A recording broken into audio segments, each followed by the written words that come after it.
tant qu'on n'aura pas ces documents de voyage de manière normale, que ce soit à l'étranger ou ici, on pourra dire qu'il manque vraiment quelque chose de fondamental à notre État. Parce que ça, vraiment. Parce que c'est des éléments de souveraineté. Non, c'est l'un des premiers éléments de souveraineté. C'est quand même triste. Voilà, maintenant je reste du côté des affaires étrangères avec un petit biscuit. Je disais tout à l'heure qu'il va m'amener près de Monument au Maroc, ou plus précisément. S'il n'est pas dans l'avion. Voilà, s'il n'est pas dans l'avion.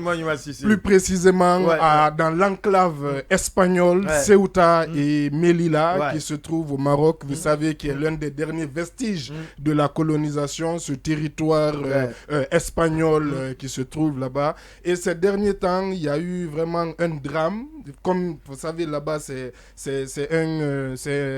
un endroit déjà dramatique. Il y a des drames tous les jours, toutes les semaines, pour les traversées de la Méditerranée.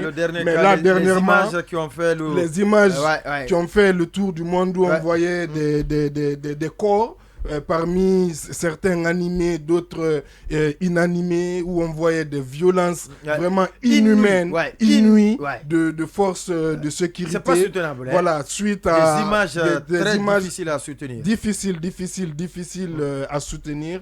Et c'est vraiment triste. Et je me dis, parce que je suis tombé aussi sur une déclaration, par exemple, du ministère des Affaires étrangères sénégalais, qui précise qu'à date, il n'y a pas de ressortissants sénégalais parmi les 23 morts qu'il y a eu lors de cette tentative d'entrée de plus de 2000 migrants, soit dit au passage, dans cette enclave. Et du coup, moi, tout de suite, le réflexe que je me suis dit, c'est OK, d'accord. Et nous, notre ministère des Affaires étrangères, qu'est-ce qu'il dit?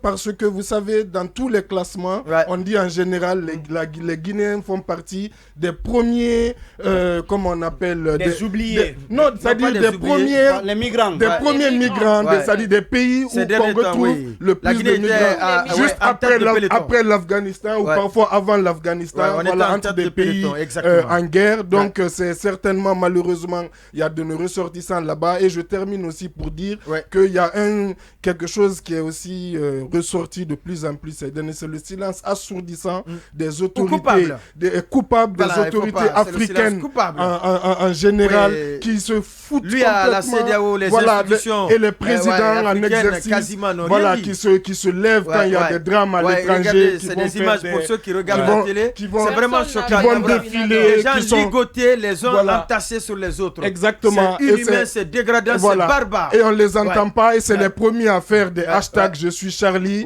à aller exprimer la solidarité ailleurs quand il y a des drames. Ça, c'est un véritable drame.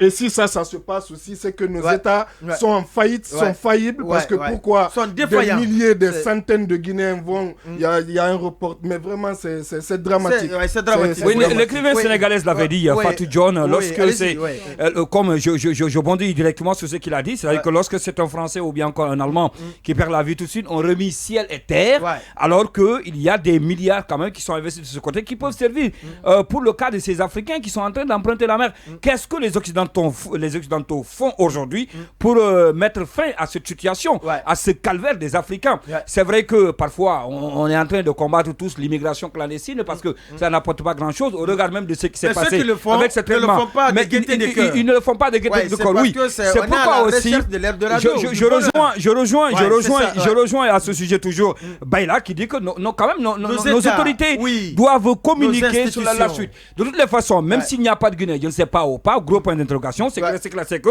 tous qui sont confrontés à cette situation, en tout cas pour ce cas-ci précis, la plupart du temps sont venus de l'Afrique subsaharienne. L'Afrique subsaharienne, on suppose déjà que la Guinée forcément sont là. Et pour la plupart des cas même, si ce n'est pas de la moindre Guinée ou bien encore autre Guinée, de toutes les façons, ce sont des Guinéens souvent qui se retrouvent dans ces situations de ce genre. Ceci dit, je pense qu'il faut aussi lancer un appel à l'endroit de ceux qui optent pour l'Europe. L'Europe n'est pas forcément l'Eldorado. C'est pas forcément, c'est pas le paradis sous terre. C'est vrai qu'on comprend parfois la galère qui amène les gens, la souffrance, à prendre prendre le chemin de l'Europe, mais toujours ce n'est pas aussi probant. Je vais raconter juste une scène avec lequel j'ai assisté la fois dernière. Je prends une langue avec un jeune qui a fait plus d'une année, 2 ans, entre la Tunisie, le Niger et quel pays encore, c'était pour traverser. Il n'a pas pu traverser. C'est vrai que l'OIM fait de son mieux pour les rapatrier. Alors on a fait atterrir un avion, il était question de les rapatrier sur Conakry, pour ceux qui voulaient bien sûr revenir. Alors lui, je lui ai posé la question, quelle est la compagnie qui vous a fait quitter de la Tunisie pour Conakry? Il dit, grand, moi je n'ai même pas regardé la couleur de l'avion. Dès qu'on nous a appelés, tellement qu'ils étaient pressés, il dit, dès qu'on nous a appelés, on a tous couru et puis on s'est retrouvés là-dedans. On ne sait pas c'est quelle compagnie. Donc je pense qu'il faut aussi profiter de cette situation. Lorsqu'il y a des opportunités pour retourner au Bercail, il faut revenir. Il faut retourner dans le pays. Notre prix, Nelson Mandela, Maurice Sandan Kouyaté est occupé à plaider pour la transition, sinon cette barbarie est à dénoncer, nous écrit Ahmed Tidiane Bah. Allez-y, oui. Oui, moi ce qui me choque, c'est qu'au-delà de ce qu'ils ont dit, on ne sait pas réellement les vraies circonstances de mort. Ça n'a pas été évoqué. On ne sait pas, ça n'a pas été évoqué. Certains disent que... On parle d'accident, on parle de ceci, on parle de cela. On parle aussi du mur qui est électrifié, entre guillemets, mais ce n'est pas encore sûr parce que certains parlent jusqu'à 41 morts qui ont été déclarés. Donc, est-ce que ce sont les policiers qui ont tué les gens qui étaient blessés ou qui sont tombés? Ça, en tout cas, ils ont été torturés parce qu'on voit les images. L'urgence est encore là, une fois de plus, que nos États se renseignent sur est-ce que leurs ressortissants se trouvent parmi ces gens et qu'ils ouvrent des enquêtes pour qu'on sache exactement les circonstances de mort. Maintenant, pour parler des passeports, je voulais revenir sur ça. Je voulais parler des passeports. Voilà, de la question des... difficile à obtenir par nos compatriotes. Des passeports. Même ici en Guinée. Vendredi, j'en avais parlé exactement dans le numéro du vendredi. Dans le numéro du vendredi. Ce qu'il faut ajouter, c'est qu'il y a des compatriotes qui ont envie de venir pour des décès ou pour des cérémonies importantes, mais qui n'arrivent pas à arriver parce qu'ils ont peur d'atterrir jusqu'ici et de ne pas pouvoir retourner, surtout quand ils ont un petit timing. L'autre côté aussi, c'est que une fois ici, rien n'est sûr, même en étant sur le territoire guinéen, on ne sait même pas quand est-ce qu'on peut avoir un passeport, sans compter la cherté de ce passeport-là qui n'est pas à la portée de tous. Jusqu'à présent. Donc, de l'autre côté, il y a aussi un document précieux. Il y a aussi le cas de ceux qui sont en situation irrégulière et qui ont besoin de leur passeport du pays d'origine pour pouvoir avoir une carte de séjour, mais ces personnes-là se retrouvent pendant 2-3 ans. J'en connais personnellement qui jusqu'à présent n'ont pas de papier parce que depuis 2018, ils se sont enrôlés et ils n'ont jamais pu avoir leur passeport. Donc, il faut vraiment que le ministère des AE prenne ses responsabilités à ce sujet. Ce n'est pas la faute de Dr Maurice Sandan, plutôt du ministère de la Sécurité, nous a écrit notre confrère Mohamed Kaba de l'émission Mirador. Allez-y. Alors, parfois on a l'impression mais il ne faut pas toucher à Dr Maurice Sandan, sinon il va vous piétiner. C'est le ping-pong. Mohamed Kaba. Parfois on a l'impression que les Guinéens se résument à ceux qui vivent en Guinée ici. Ou même quelques privilégiés. Même ceux qui sont là, c'est ce qui est en train de se passer. C'est un véritable gros d'étranglement, l'obtention d'un passeport. Il y a même des Guinéens qui vont... Il y a même des Guinéens qui vont jusqu'à changer leur nom de famille. On en a tellement entendu parce que tout simplement, ils ne se sentent pas protégés. Quand ils ont des soucis, c'est sauf qui peut.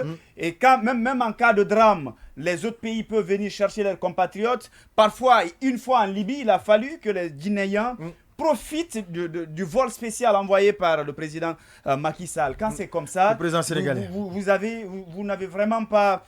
vous avez cet esprit d'insécurité. C'est très grave. À mon avis, cette équipe... c'est-à-dire, quand on parle de refondation, le problème de refondation qu'on nous parle aujourd'hui, si on pouvait le résumer à l'aspect sécurité... Elle est là, elle revient toujours. Oui, à l'aspect sécurité, à l'aspect sanitaire. Regardez ce qui se passe, peut-être qu'on aura le temps de revenir sur ça. En ce moment, la Ligue islamique concernant les pèlerins. Là également, vous allez vous poser la question de savoir à qui on n'a pas fait tort dans ce pays. Les vieux ne sont plus écartés, on les fait venir... On les fait tourner, paroter là-bas, on dirait que c'était des moins que rien. Non, on va aborder la question. Je les ai vus tout à l'heure entasser dans des petits bus là tout à l'heure. Mais c'est inadmissible. Et sous la chaleur. Voilà, d'ici jusqu'à la Mecque. Quel qu'en soit leur statut, ils ont besoin de la protection. Ils doivent savoir qu'en cas de problème, il y a un État qui doit veiller sur eux. Il y a des ambassades qui doivent veiller à leur, si vous voulez, à leur sécurité. Si ce n'est pas le cas, je suis désolé, on est toujours très mal parti. On est toujours très mal parti, voire même mal. Oui. Mais très rapidement, vous inquiétez pas. C'est par rapport au drame qu'évoquait Baïla tout à l'heure. Je pense qu'on ne devrait pas être étonné du silence de nos dirigeants. C'est un silence qui reflète la gêne et l'embarras. Parce que si les gens sortent, c'est parce que... Ça ne va pas, quelque part. Si ça ne va pas, c'est de leur responsabilité. C'est-à-dire, quel est le président qui oserait afficher sur sa page Facebook ou son compte Twitter qu'il en est indigné sans que l'opinion publique ne lui renvoie à la figure. Donc, il faut comprendre à la limite, sans le justifier, mais c'est probablement là l'explication.